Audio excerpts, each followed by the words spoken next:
Hello everybody, कैसे हो आप सब लोग। आज हम क्लास 11th की ट्रिग्नोमेट्री से थोड़ा सा आगे बढ़ाएंगे। कल हमने क्वाड्रेंट सिस्टम पढ़ा था। आज क्वाड्रेंट सिस्टम के ऊपर कुछ और क्वेश्चंस कर दें जिससे कि आपको क्वाड्रेंट सिस्टम अच्छे से समझ में आए। ठीक है, जैसे पहला क्वेश्चन लेते हैं हम। जैसे मान लो आपको दिया है cot थीटा बराबर -5/12 वेयर, जहां पर कंडीशन क्या है कि theta lies in second quadrant. सीधी सी बात है, अगर थीटा सेकंड क्वाड्रेंट में लाई करेगा तो सेकंड क्वाड्रेंट में कॉट तो नेगेटिव होना ही चाहिए, क्योंकि सेकंड क्वाड्रेंट में सिर्फ क्या क्या पॉजिटिव होता है, कॉस और साइन और कोसेक। जैसे कॉट होता है आपके सामने बेस अपॉन परपेंडिकुलर। अगर आपको हाइपोटेन्यूज निकालना है तो वो करना पड़ेगा अंडर रूट में P square plus B square या 12 का स्क्वायर प्लस 5 का स्क्वायर। ये आपके सामने हो जाएगा h बराबर 12 का 144, 5 का 25 मतलब 169। 169 किसका हो जाएगा, 13 का। वैसे भी आपको पता है पाइथागोरियन ट्रिपलेट होता है 5 12 13 का, मतलब हाइपोटेनस आ गया। सबसे पहले आप निकालोगे साइन थीटा। साइन थीटा होगा परपेंडिकुलर अपॉन बेस। परपेंडिकुलर कितना है 12, सॉरी बेस हाइपोटेनस 12 अपॉन 13। आपको पता है कि ये 12/13 है, कौन से क्वाड्रेंट में आ रहा है, सेकंड क्वाड्रेंट में, तो पॉजिटिव होगा। साइन आ गया, कॉट आ गया। अब आपको निकालना है कॉस। कॉस थीटा होता है बेस अपॉन हाइपोटेनस। बेस आपके सामने कितना बताओ 5, हाइपोटेनस 13। बट ये सेकंड क्वाड्रेंट में होने की वजह से क्या हो जाएगा, नेगेटिव हो जाएगा, क्योंकि सेकंड क्वाड्रेंट में दो क्वांटिटी पॉजिटिव होंगी, या तो साइन या कोसेक। आपको पता है कोसेक थीटा निकालना है। कोसेक थीटा होगा 1 upon sine theta, means 1 upon sine theta अगर आप करोगे तो वो हो जाएगा 13/12। कॉस आपने निकाल दिया, इसके बाद आप निकालोगे सेक थीटा। सेक होगा 1 अपॉन कॉस थीटा, इसका आप उल्टा करोगे तो माइनस के 13/5। इसका आपने कॉट निकाला है। टेन अगर आप निकालना चाहो तो टेन थीटा होगा 1 upon cot theta, means minus के 12/5। बेसिक क्वेश्चन था, आपको कॉट थीटा बराबर दिया था माइनस के 5/12, जहां पर उसने बोला कि थीटा जो है वो सेकंड क्वाड्रेंट में लाई करेगा, मतलब सेकंड क्वाड्रेंट में सिर्फ आपका साइन और कोसेक पॉजिटिव होगा, बाकी सारे नेगेटिव। कॉट होता है बेस अपॉन परपेंडिकुलर। आपने यहां से हाइपोटेनस निकाला, कितना आएगा 13। साइन निकालोगे perpendicular upon hypotenuse, means 12/13। Cos निकालोगे बेस अपॉन हाइपोटेनस, मीन्स 5/13, वो भी किसके, नेगेटिव, क्योंकि कौन से क्वाड्रेंट की बात हो रही है, सेकंड क्वाड्रेंट की। सेम आपने कोसेक निकाला 1 अपॉन साइन 13/12। सेक 1/कॉस माइनस के 13/5। टेन 1/कॉट मतलब माइनस के 12/5। इसे लिखो फिर और आगे बढ़ो। चलो नेक्स्ट क्वेश्चन करते हैं, इसी के ऊपर लास्ट एक एग्जांपल और उसे देखते हैं। बस मतलब मेन चीज क्या है कि आपको सबसे पहले तो ये पता रहना चाहिए कि कौन सा क्वाड्रेंट किसका अपना होम टाउन है। एक तरीके से होम टाउन तो समझ ही रहे हो, तो वहीं पर वो पॉजिटिव होगा, बाकी हर जगह क्या होगा, वो नेगेटिव। जैसे नेक्स्ट क्वेश्चन है आपके सामने, आपको दिया है कॉस x बराबर -1/2, जहां पर भी x जो है वो कौन से क्वाड्रेंट में लाई करेगी, थर्ड क्वाड्रेंट में लाई करेगी। होना भी चाहिए भाई, x अगर आपको पता है cos x नेगेटिव आ रहा है तो वो दो ही क्वाड्रेंट में पॉसिबल है, या तो सेकंड क्वाड्रेंट में या थर्ड क्वाड्रेंट में। अच्छा, ये आपके सामने आ गया यहां से। तो आपको पता है कि cos x दे रखा है, मीन्स बेस अपॉन हाइपोटेनस। आप अगर यहां से परपेंडिकुलर निकालोगे तो वो आपके सामने आएगा अंडर रूट में h स्क्वायर माइनस के b स्क्वायर, मतलब 2 का स्क्वायर 4 माइनस 1 का स्क्वायर 1, तो 4 माइनस 1 क्या हो जाएगा आपके सामने रूट में 3। कॉस निकाल दिया आपने, साइन निकालोगे। साइन थीटा बराबर होगा परपेंडिकुलर अपॉन हाइपोटेनस। आपको पता है थर्ड क्वाड्रेंट है तो ये क्या हो जाएगा, नेगेटिव। परपेंडिकुलर कितना है √3 और हाइपोटेनस 2। इस पर आप निकालोगे टेन थीटा। टेन थीटा होगा perpendicular upon base. Third quadrant ten का तो होम टाउन है, मतलब पॉजिटिव रहेगा। परपेंडिकुलर कितना है √3 और बेस कितना आपके सामने 1। आपको cos, अब इसके बाद निकालना है कोसेक। अच्छे से पता है एक्स है, सॉरी यहाँ पर जगह क्या आ गया। अब इसके बाद आपको निकालना है cosec x. Cosec x means 1/sin x, इसका जस्ट उल्टा हो जाएगा माइनस के 2/√3। इसके बाद आपको निकालना है क्या, सेक एक्स। सेक एक्स होगा 1/cos x। 1/cos x का मतलब है -2। कोसेक आ गया, सेक आ गया। इसके बाद आपको निकालना है कॉट एक्स। cot x अब आप निकालोगे तो डायरेक्ट लिख सकते हो उसे 1/10x। ये तो पॉजिटिव होगा क्योंकि ये भी इसका होम टाउन है, ये हो जाएगा 1/√3। सिंपल क्वेश्चन था। आपने आपको cos x बराबर -12/2, third quadrant means negative, third quadrant में दो ही चीज पॉजिटिव होंगी, या तो tan या cot। बेस अपन पर हाइपोटेनस होता है, बेस आपको दिया है 1, हाइपोटेनस 2, अगर परपेंडिकुलर निकालोगे अंडर रूट में h² - b² मतलब √3। साइन होगा परपेंडिकुलर अपॉन हाइपोटेनस मींस -√3/2 हो जाएगा नेगेटिव में। tan perpendicular upon base means √3/1 हो जाएगा। बाकी सारे उल्टे कर दो, कोसेक साइन का उल्टा, सेक कॉस का उल्टा और कॉट tan का उल्टा। इसे लिखो फिर और आगे बढ़ो। चलो अगला एग्जांपल है, काफी अच्छा एग्जांपल है, उसे हम 2-3 तरीके से करने की कोशिश करेंगे। अगर हमने कुछ फॉर्मूले आपको पहले भी करा दिए तो उससे आपको वो चीज ज्यादा आसानी से समझ में आएगी। जैसे आपको दिया है काफी अच्छा एग्जांपल, cos -17 tan 1710। हमने कल भी पढ़ा था कि cos -थीटा जो होता है वो प्लस cos थीटा होता है। एक तो प्रॉपर्टी हमने ये पढ़ी है। आप इसमें पहले लगाओगे मेथड 1 पहले वाले तरीके से, तो ये आपके सामने हो जाएगा cos प्लस के 1710। कौन सी प्रॉपर्टी के थ्रू? इस प्रॉपर्टी के थ्रू। अब आपको 1710 अगर करना है तो आपको उस क्वांटिटी के नजदीक पहुंचना है जो 18 का मल्टीपल हो हमेशा, क्योंकि आपको होता है पाई या 2 पाई के थ्रू जाएंगे आप। अगर पाई के थ्रू 18 के थ्रू, 18 का डिवीजन देखो, 18 दूनी 36, 18 3 54, 18 चौको 72, 18 पर 90, 18 से 108। ऐसे करके अगर आप जाओगे तो लास्ट में 18 10 तक जाओगे तो 1800 हो जाएगा। 1800 हो जाएगा तो या फिर आप मान लो 9 तक जा रहे हो तब भी आपका हो जाएगा 18 में 162 होता है। आप इसे लिख सकते हो cos 9 × 180 डिग्री, यहां तक की क्वांटिटी आपके पास हो जाएगी 1620। 1620 में अगर आपको 90 और ऐड कर दो तो बताओ कितना हो जाएगा आपके सामने? 1710 हो जाएगा। हमेशा आपको किसके थ्रू जाना है? 180 के थ्रू। अगर 180 के थ्रू ही जाना है, कोशिश करनी है मैक्सिमम टाइम। ऐसा क्यों? ये भी इंपॉर्टेंट है, क्योंकि 180 पर एंगुलर चेंज नहीं होता, या तो साइन साइन ही रहेगा या कॉस कॉस ही रहेगा। अब मेन चीज क्या है कि ये कौन से क्वाड्रेंट में पहुंच गया, तो मैंने आपको बताया था उस दिन कि देखो दो चीज है, यहां 0, यहां पाई, यहां 2 पाई और यहां 3 पाई। मतलब ये जो जगह है यहां पर आपके पाई के ऑड मल्टीपल्स आएंगे और यहां पर आपके पाई के कैसे मल्टीपल्स आएंगे? इवन मल्टीपल्स आएंगे। मतलब आप अगर 180 में सॉरी 9 पाई मतलब यहां आएगा, इसमें कुछ जोड़ोगे तो ये यहां पहुंच जाएगा एग्जैक्ट 90 डिग्री। ये बात आपकी समझ में आ रही है? एग्जैक्ट देखो, अगर यहां होता, इस क्वाड्रेंट में होता तो नेगेटिव होता, लेकिन जब एग्जैक्टली यहां पहुंचेगा तो ये अनचेंज रहेगा, कोई सिंबल चेंज नहीं होगा, इसमें बाउंड्री लाइन पर है। ये आपके सामने हो जाएगा cos 90 डिग्री, और cos 90 की वैल्यू आपको पता है कितनी होती है? 0 डिग्री होती है।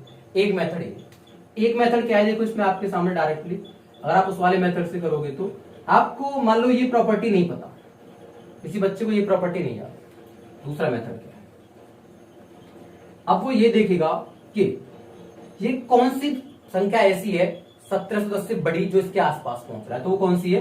1800। अभी हमने देखा, मतलब 10 × 180 डिग्री। आपको ये भी मैंने कल बताया था कि cos में 2 पाई माइनस कुछ हो या प्लस कुछ हो वो अनचेंज रहता है, cos का cos रहेगा, 2 पाई में से कुछ घटाओगे तो वो फोर्थ क्वाड्रेंट में जाएगा, और फोर्थ क्वाड्रेंट आपका cos का घर है, मतलब ये cos थीटा ही रहेगा, इसमें कोई चेंज नहीं होगा। ये बात आप समझ रहे हो? तो मैंने इसको लिखा, बस अपनी तरफ से ऐड कर दिया, कोई चेंज नहीं रहेगा इसमें। cos 10 पाई एक तरीके से ये है आपके सामने, cos 10 पाई माइनस 1710। मैं एक बार और वो क्वाड्रेंट वाला समझाता हूं। जैसे ये था, यहां पर इवन मल्टीपल था, आप 10 पाई में से कुछ घटा रहे हो, मतलब इस क्वाड्रेंट में पहुंच गए, इस क्वाड्रेंट में पहुंच गए तो एक तरीके से देखा है तो ये खुद cos का घर है। अच्छा, इसमें से आपको ये क्वांटिटी घटानी है, तो cos 180 minus theta, sorry 360 minus theta जो होता था वो cos थीटा ही रहता था, मतलब क्वांटिटी अनचेंज रहेगी। ठीक है, तो ये आपके सामने हो जाएगा। इसमें से आप इसे घटाओगे, 1800 में से 1710 घटाओगे तो cos 90, और cos 90 की फिर से वैल्यू क्या हो जाएगी आपके सामने? 0। तो आप कैसे भी कर सकते हो। एक दो एग्जांपल और करते हैं इसके ऊपर। चलो आगे बढ़े और एक दो क्वेश्चन करते हैं, जिसके बाद हम थोड़ा सा आगे बढ़ेंगे। सिंपल ही एक्सरसाइज इतनी टफ नहीं है, बस बेसिक्स के क्वेश्चन है, इसमें आपको सिर्फ एंगुलर चेंजेस के बारे में ही दिया है। जैसे नेक्स्ट क्वेश्चन है आपके सामने cos 765 डिग्री। अब आपको फिर वही ये कोशिश करनी है कि आप कैसे इसके 18 के मल्टीपल्स के पास जाओगे। तो 18 दूनी 36, 18 3 54, 18 चौको 72, मतलब आप 720 के आसपास जाओगे। तो आप इसे लिखोगे 720 और प्लस 45 डिग्री। 720 को आप लिख सकते हो 4 पाई, 180 इंटू 4 720 हो जाएगा, 4 पाई प्लस 45 डिग्री। आपको पता है 4 पाई मतलब इवन मल्टीपल यहां आएगा, इसमें कुछ जुड़ेगा तो कौन से क्वाड्रेंट में पहुंचेगा, ये फर्स्ट क्वाड्रेंट में पहुंच जाएगा। तो cos 4 पाई प्लस थीटा, पहली बात तो 4 पाई पर है तो नो चेंज, cos का cos, फर्स्ट क्वाड्रेंट में तो पॉजिटिव मींस cos 45। cos 45 की वैल्यू आपको पता है कितनी होती है, 1/√2। जैसे नेक्स्ट क्वेश्चन है एक और देखते हैं। हमारे पास दिया है आपको tan 405 डिग्री। अब फिर दिक्कत, अब 405 दिया तो आपको हमेशा 18 का मल्टीपल देखना, 18 दूनी 36, मतलब मैं इसे लिख सकता हूं 360 प्लस 45। 360 का मतलब क्या है, 2 पाई प्लस 45 डिग्री, और tan 360 प्लस करोगे तो फर्स्ट क्वाड्रेंट में क्या रहेगा, वो पॉजिटिव रहेगा। तो ये हो जाएगा आपके सामने tan 45, और tan 45 की वैल्यू कितनी होती है आपको पता है, 1 होती है, कोई दिक्कत नहीं। एक और करते हैं, आपको दिया है sin 240 डिग्री।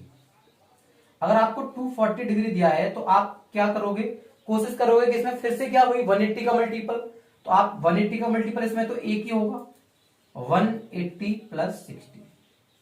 180 प्लस 60 मतलब sin पाई प्लस 60 डिग्री, और sin 180 प्लस थीटा मतलब यहां से आ रहे हो और कौन से क्वाड्रेंट में गई, थर्ड क्वाड्रेंट में। थर्ड में साइन क्या होता है, नेगेटिव, और एंगुलर चेंज तो होगा ही नहीं क्योंकि पाई की बात है, माइनस के sin 60, और आपको पता है sin 60 की वैल्यू कितनी होती है, √3/2।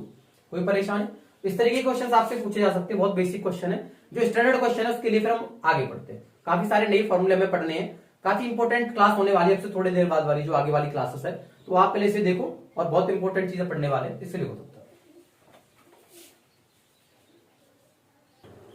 चलो आगे की क्लास पढ़ते हैं। आगे की क्लास में काफी इंपॉर्टेंट फॉर्मूले आने वाले हैं, जो भी आप ये फॉर्मूले पढ़ोगे कोशिश करो इन्हें याद रखो पूरे 11 12, क्योंकि 12th में आपको पता नहीं, पता होगा मैं बता रहा हूँ अभी आपको कहां से पता। 12th में ट्रिग्नोमेट्री का एक बहुत बड़ा रोल है, आपने तो अपने किसी सीनियर से पूछ लेना। हालांकि मैं जो आपको बता रहा हूँ सही बता रहा हूँ, मैं आपसे काफी सीनियर हूँ, तो मैं जो बताऊंगा आपके फायदे की चीजें बताऊंगा। ट्रिग्नोमेट्री एक बहुत मेजर रोल प्ले करने वाली है, ठीक है। जैसे पहला फॉर्मूला हम पढ़ते हैं, sin x plus by. sin x plus by आपके सामने होता है sin x cos by plus cos x sin by. इसका प्रूफ इंपॉर्टेंट नहीं है, अगर किसी को लग रहा है नहीं हमें फिर भी प्रूफ देखना है तो थोड़ी बहुत हिंट दे दूंगा उसे। साइन आ गया प्लस में, sin x माइनस बाई क्या होता है आपके सामने, sin x cos by minus cos x sin by. Plus है तो प्लस आएगा, माइनस है तो माइनस आएगा, मतलब पहला टर्म साइन का दूसरा cos का, तो sin x cos बाई, फिर प्लस, फिर पहला टर्म cos का मतलब cos x sin बाई। कोई परेशानी। अच्छा इसका देखो प्रूफ क्या है, मैं आपको, जैसे ये आपके सामने क्वाड्रेंट सिस्टम है, ठीक है, इंपॉर्टेंट नहीं है, मैं आपको हिंट दे रहा हूं थोड़ा सा। मान लो आपने कोई पॉइंट यहां लिया, इस पॉइंट को ऐसे करके मिलाया, ये मान लो इसका एंगल x है, एक पॉइंट आपको इसके जस्ट इधर लिया, इसने एंगल आपके सामने बनाया y, और आपको बताइए इधर आप अगर लेना चाहोगे तो माइनस एक्स ले सकते हैं, नेगेटिव एंगल क्योंकि बराबर डिस्टेंस पर होगा। तो आपने तो थोड़ा बहुत फिजिक्स में पढ़ा है, तो दो एंगल्स होते हैं, एक करेस्पॉन्डिंग एंगल और एक, अगर नहीं पढ़ा तो देखो मैं आपको बता देता हूँ। यहाँ ये मान लो आपके सामने ट्रायंगल, राइट एंगल ट्रायंगल हर किसी ने पढ़ रखा है, ये हाइपोटेनियस है, ये बेस मान के चलते हैं, ये परपेंडिकुलर। तो आपको पता है जो बेस वाली साइड होती है, हमेशा बेस वाली साइड वो कौन सी होती है आपको पता है, बी, मतलब बेस किससे रिलेटेड है आपका, कॉस से रिलेटेड है, मतलब वो किसमें कन्वर्ट होगी आपकी, कॉस थीटा में कन्वर्ट होगी। जो परपेंडिकुलर साइड होती है वो किससे रिलेटेड है, आप साइन से, तो वो किसमें कन्वर्ट होगी आपकी, साइन थीटा में कन्वर्ट होगी। ऐसे यहां पर अगर मैं देखूं तो देखो ये जो है वो मेरे सामने क्या है 90 डिग्री। तो ये वाली जो लेंथ है, ये लेंथ ये किसका काम करेगी मेरे पास, बेस का काम करेगी। बेस का काम करेगी तो कितना हो जाएगी मेरे सामने, एंगल कितना है cos x हो जाएगा। ये मेरे सामने किसका काम करेगी, परपेंडिकुलर का काम करेगी। तो ये मेरे सामने क्या हो जाएगा बताओ, sin x हो जाएगा। मतलब मैं अगर इस पॉइंट के कोऑर्डिनेट पता करना चाहूं तो वो मेरे सामने आएंगे cos x, sin। अब आप में से एक दो बच्चे के दिमाग में ये चीज आ रही होगी कि भैया ये तो यार नेगेटिव होता है तो मुझे नेगेटिव लेना चाहिए ना। बट आपको पता है कि एंगल 90 डिग्री से बड़ा है। अगर एंगल 90 डिग्री से बड़ा है मतलब सेकंड क्वाड्रेंट में गया, और सेकंड क्वाड्रेंट में गया तो वैल्यू ऑटोमेटिक कैसी हो जाएगी, नेगेटिव।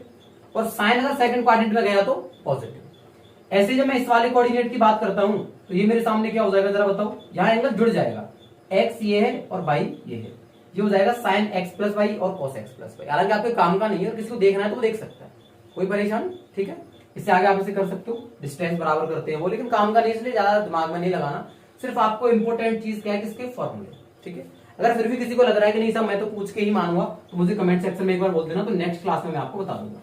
इसे बताने में कोई टाइम ही वेस्ट होगा, इतना कोई काम की नहीं है ये चीज, ठीक है। अच्छा, ये फॉर्मूला का यूज कब है, जैसे मान लो आपसे बोला find the value of sine 75 degree, आपको नहीं पता, बट आपको ये पता है कि आप 75 को लिख सकते हो साइन 30 प्लस 45 या 45 प्लस 30, और आपको 45 की वैल्यू भी पता है और 30 डिग्री की वैल्यू भी पता है। तो साइन एक्स प्लस वाई का फॉर्मूला क्या हो जाएगा, पहले साइन एक्स मतलब sine 45 into cos 30 plus cos 45 into sine 30 degree हो जाएगा। आपको पता है साइन 45 मीन्स 1 बाई रूट 2 और cos 30 means root 3 by 2। Cos 45 means 1 by root 2, sine 30 means 1 by 2। आप अगर एलसीएम लेके सॉल्व करोगे तो रूट 3 अपॉन 2 रूट 2 और plus 1 upon 2 root 2, same LCM है, ये हो जाएगा रूट 3 प्लस 1 अपॉन 2 रूट में 2। तो बताओ हमें साइन 75 डिग्री की वैल्यू पता नहीं थी, लेकिन हमने इस फॉर्मूले की मदद से साइन 75 की वैल्यू निकाल दी। किस किस फॉर्मूले में, 45 और 30 डिग्री में कन्वर्ट करके, क्योंकि साइन ए प्लस बी का होता है sine A cos B plus cos A sine B. Sine 45 1 by root 2, cos 30 root 3 upon 2 plus 1 upon root 2 into 1 upon 2। अब ऐसे ही जैसे आपने साइन 75 की निकाली, वैसे ही आप अगर निकालना चाहते तो साइन किसकी निकाल सकते थे, 15। साइन 15 मतलब साइन 45 डिग्री माइनस 30 डिग्री, 45 में से 30 जाएगा तो 15 आएगा। इसका अगर आप फॉर्मूला लगाओगे तो sine 45 into cos 30 minus cos 45 degree into sine 30, values लगाओ वही 1 by root 2 into root 3 by 2 minus 1 by root 2 into 1 by 2। Similar ये स्टेप आ गया, बस बीच में क्या है पॉजिटिव था, यहां बीच में क्या है नेगेटिव। इसका आंसर आएगा रूट 3 माइनस 1 अपॉन 2 रूट में 2। कोई दिक्कत किसी को, इसे लिखो फिर आगे और दो फॉर्मूले को। चलो तो फॉर्मूला क्या देखो, साइन एक्स प्लस वाई मतलब साइन एक्स कॉस वाई और कॉस एक्स साइन वाई, एक जैसे टर्म है, मतलब यहाँ लास्ट में वाई वाई आ रहा है, स्टार्टिंग में एक्स एक्स आ रहा है, एक बार साइन कॉस एक बार कॉस साइन। ऐसे sine x minus y sine x cos y minus cos x, अच्छा ये साइन वाई आएगा, गलती से लिख जाइए, ये आपके सामने साइन वाई आएगा, कोई परेशानी। चलो आगे बढ़े, अगले कॉस के सिमिलर फॉर्मूले हैं, दोनों ही फॉर्मूले काफी इंपॉर्टेंट है। जैसे हमने साइन के लिए लगाया वैसे सेम क्या लगाएंगे कॉस के लिए, बस फर्क क्या है। अच्छा एक और चीज, जैसे आप मान लो इनको थोड़ा सा किसी को लग रहा है कि मैं ढंग से कैसे याद रखूंगा, तो देखो क्या होता है। जैसे मान लो ये चीज साइन एक्स है और आपने लिखा कॉस प्लस आपने लिखा कॉस एक्स और साइन वाई। अगर मैं एक चीज देखूं, ये साइन एक्स और ये कॉस एक्स, ये कॉस बाई और ये साइन बाई, अगर आप साइन को कॉस में कन्वर्ट करो तो आपको पता है साइन स्क्वायर थीटा बराबर होता है 1 माइनस के कॉस स्क्वायर थीटा, या फिर साइन थीटा बराबर होता है अंडर रूट में 1 माइनस के कॉस स्क्वायर थीटा। तो एक तरीके से देखा जाए तो आप इस साइन को इस कॉस में भी इंटर कन्वर्टेबल है दोनों के दोनों, और ये भी कॉस किसमें क्या है आपका साइन में इंटर कन्वर्टेबल है। तो याद रखने का क्या है, बस इतना याद रखना है कि अगर एक बार साइन है तो उसके जस्ट बगल में कॉस आ रहा है, कॉस है तो जस्ट बगल में साइन आ रहा है। एंगल का जरूर याद रखना, ये एक्स वाई से कोई मतलब नहीं है। मान लो 45 और 30 है तो इतना याद रखना है कि एक बार साइन 45 कॉस 30 आएगा और एक बार कॉस 45 साइन 30 आएगा। आगे पीछे बाय द वे हो जाए आपको ना याद रहे तो कोई फर्क नहीं पड़ेगा उससे, ठीक है। चलो अब कॉस वाले फॉर्मूले देखते हैं। कॉस वाले फॉर्मूले जहां कहीं भी आते हैं थोड़ा सा परेशान करेंगे हमें, हर जगह उल्टा उल्टा चलेंगे, ठीक है। उल्टा उल्टा चलने का मतलब क्या देखो, जैसे आपके सामने एक कॉस एक्स प्लस वाई, तो ये होगा आपके सामने कॉस एक्स और कॉस वाई। अगर प्लस है तो माइनस आता है, minus sine x sine y. अगला है कॉस एक्स माइनस वाई, अगर माइनस है तो वहां क्या आएगा, प्लस आएगा। ऑफलाइन बैच की एक बात में याद आ गई अचानक से, एक बार एक लड़का था, उसने ऐसे बोला कि भैया यहाँ प्लस है माइनस आ रहा है, मतलब उल्टा उल्टा आ रहा है, तो क्यों ना इसे पढ़ना ही बंद कर दे, उल्टी चीजों तो तुम्हें वैसे ही नफरत है। तो ऐसा नहीं है, पढ़ना तुम्हें पड़ेगा। cos x minus y means cos x cos y plus sin x sin y, means positive तो नेगेटिव में जाएगा और अगर नेगेटिव होगा तो वो पॉजिटिव में जाएगा। सेम वही आपके सामने फिर दो क्वेश्चन हम करेंगे। जैसे आपको निकालनी है value cos 15 degree, cos 15 means cos 45 minus 30 degree, ये हो जाएगा फिर cos 45 into cos 30 minus sine 45 into sine 30। आपको पता है cos 45 की वैल्यू 1/√2, cos 30 की वैल्यू √3/2, साइन 45 की वैल्यू 1/√2 और साइन 30 की वैल्यू 1/2।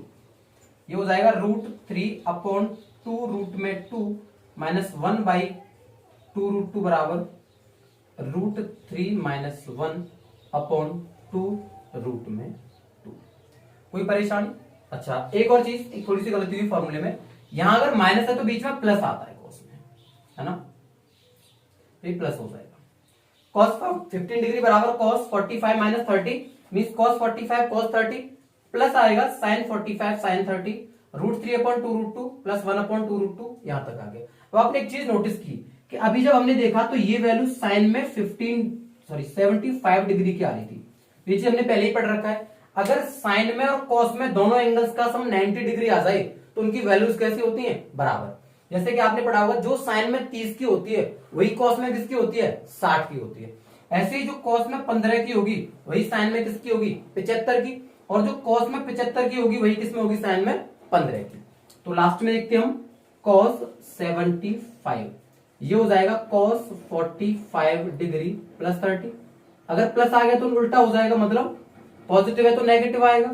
ये हो जाएगा साइन से, सॉरी cos से स्टार्टिंग करेंगे, cos 45 into cos 30 minus sine 45 into sine 30, 1/√2 into √3/2 minus 1/√2 into 1/2। Further solve करेंगे तो ये √3 माइनस 1/2√2। तो बताओ यही वैल्यू किसमें थी, साइन में 15 डिग्री की थी या नहीं थी, क्योंकि आपको पता है 75 और 15 का सम 90, दोनों बराबर होंगे। आज के लिए सिर्फ हम इतना ही रखते हैं, बाकी फिर हम कल की वीडियो में पढ़ेंगे। आप ये सारे दो जो आपने फॉर्मूले, ये और दो पहले वाले 4 फॉर्मूले पढ़े, चारों के ऊपर हमने 4 क्वेश्चन कर लिए। एक बार इनको अच्छे से पढ़ो, फिर बाकी कल की क्लास में हम आगे पढ़ेंगे। आज के लिए सिर्फ इतना ही, थैंक यू।